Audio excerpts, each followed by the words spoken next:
I am going to take the education slot. So thank you Anusha garu and head table for giving the opportunity. So బిఎన్ఏలో చిన్న concept ఒకటి ఉందండి.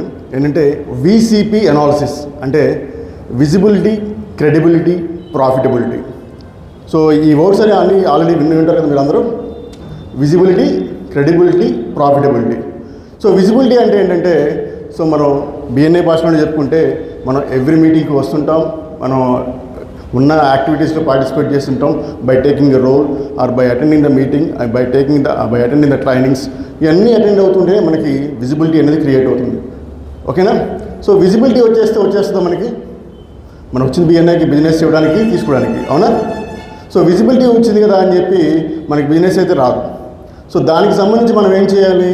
Credibility ఎలా create అవుతుంది? ఒక చిన్న contract వచ్చింది, లేకపోతే ఒక చిన్న వర్క్ వచ్చింది, దాన్ని రైట్ టైంలో మనం ఫినిష్ చేసామా, మనకి ఇచ్చిన క్లయింట్కి మనం సాటిస్ఫై చేయగలిగామా, లేకపోతే మనకి ఇచ్చిన కస్టమర్కి ఫుల్ సాటిస్ఫాక్షన్ ఇచ్చామా. సో అలాగా మన క్రెడిబిలిటీ క్రియేట్ చేసుకుంటాం. అండ్ అలాగే ఓన్లీ క్రెడిబిలిటీ అనేది మనం చేసే వర్క్ బట్టే కాదండి, మనం వచ్చిన తర్వాత మనం ఉన్న బిహేవియర్ని బట్టి కూడా. అంటే మనం ఎదుటి మెంబర్తో కానీ, లేకపోతే వచ్చిన ఇంట్రడ్యూస్ చేసిన విజిటర్తో కానీ మనం మాట్లాడే విధానం కానీ ఏదైనా కావచ్చు. సో దాన్ని బట్టి కూడా మన క్రెడిబిలిటీ అనేది మనది ఇంప్రూవ్ అవుతుంది. సో సార్ క్రెడిబిలిటీ వచ్చేసింది ఆటోమేటిక్గా. సో మరి బిజినెస్ రావాలి కదా మరి మనకి. సో బిజినెస్ వస్తేనే ఇక ప్రాఫిటబిలిటీ.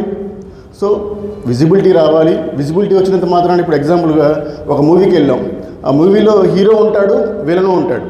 సో హీరోకి విజిబిలిటీ ఉంటుంది, విలన్కి విజిబిలిటీ ఉంటుంది. బట్ ఎవరిని లైక్ చేస్తారు జనాలందరూ? ఎవరి దగ్గరికి వెళ్తారు? హీరో దగ్గరికి వెళ్తారు ఆటోమేటిక్గా. విలన్ దగ్గరికి ఎవరు వెళ్తారా? ఎవరు వెళ్తారు కదా. సో అలాగే మన విజిబిలిటీ కోసమే చూసుకుంటే కాదు, ఆటోమేటిక్గా మన క్రెడిబిలిటీ, మనం ఒక మాట మాట్లాడామంటే, ఒక పని చేస్తున్నామంటే ఆటోమేటిక్గా ఎస్ ఇతను కంప్లీట్ చేయగలడు, ఇతను చేయగలడు అనే ఆ కాన్ఫిడెన్స్ అనేది మన మెంబర్స్కి కానీ మన విజిటర్స్ కానీ కన్వే చేయగలిగితే ఆటోమేటిక్గా క్రెడిబిలిటీ అనేది క్రియేట్ అవుతుంది. ఆ క్రెడిబిలిటీ ఎప్పుడైతే వస్తుందో మన మీద, అది 1 month కావచ్చు, 6 months కావచ్చు, 1 year కావచ్చు, ఇట్స్ టేక్ టైం. బట్ ఆటోమేటిక్గా మనకి ప్రాఫిటబిలిటీ అనేది అదే తీసుకొస్తుంది అనమాట. అంటే మనం ప్రొవైడ్ చేసే కస్టమర్ సర్వీసెస్ కావచ్చు, మనం ప్రొడక్ట్స్ కావచ్చు, ఏవైనా కావచ్చు. సో మనం ఎప్పుడైనా సరే బిఎన్ఐకి వచ్చామంటే ఓన్లీ విజిబిలిటీ కాదండి, క్రెడిబిలిటీ తెచ్చుకోండి. అండ్ అలాగే ఆటోమేటిక్గా మీ బిజినెస్ యొక్క ప్రాఫిటబిలిటీని కూడా పెంచుకోవడానికి ట్రై చేయండి. Thank you. Signing off Ravikiran Garlabadi. Thank you.